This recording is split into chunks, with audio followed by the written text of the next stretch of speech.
No drugs in Surat city અંતર્ગત ખટોદરા પોલીસે બર્ગમેન મોપેડ પર લઈ જતા ડ્રગ્સ સાથે એક આરોપીને દબોચ્યો છે.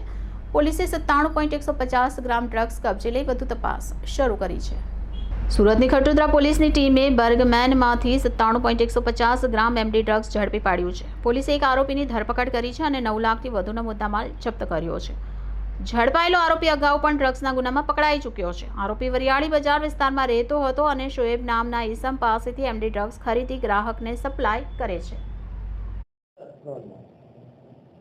સુરત સિટીમાં no drugs in Surat city અભિયાન મુજબ માનનીય સીપી સરના નિર્દેશ મુજબ આપણા ખટોદરા પોલીસ સ્ટેશનના બે પોલીસવાળા ચેતનભાઈ અને બહાદુરસિંહ એ બંને પેટ્રોલિંગમાં હતા અને બંને માનનીય સીપી સરના નિર્દેશ મુજબ દરેક પોલીસ સ્ટેશનમાં બનાવેલી એનડીપીએસની ટીમના પાર્ટ છે અને એને બાતમી મળી કે નવજીવન સર્કલથી સોશિયલ સર્કલ તરફ આવતા સર્વિસ રોડ ઉપર એક બર્ગમેન મોપેડ હે એના ઉપર એક માણસ છે, એના પાસે એમડી અને વેચાણ કરે છે ને એમડી બાઇકમાં થઈ શકે. આ બાતમી ઉપર એ બંને માણસો ત્યાં જઈને અને મોપેડને રોકાઈને ચેક કરી તો એક એમડી જેવો પદાર્થ આને બાઇકની ડિગ્ગીમાંથી મળ્યો.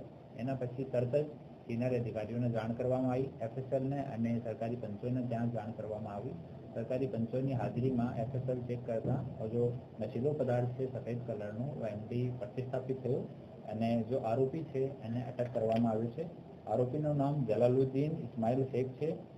ફર્નિચરનું મજૂરી કામ કરે છે અને વરિયાળી બજારનો રહેવાસી છે. પ્રાથમિક તપાસમાં જલાલુદ્દીન શેખ જણાવ્યો છે કે કોઈ શોએબ કરીને માણસ છે બાકીનાનો એના પાસેથી પરચેઝ કર્યો છે.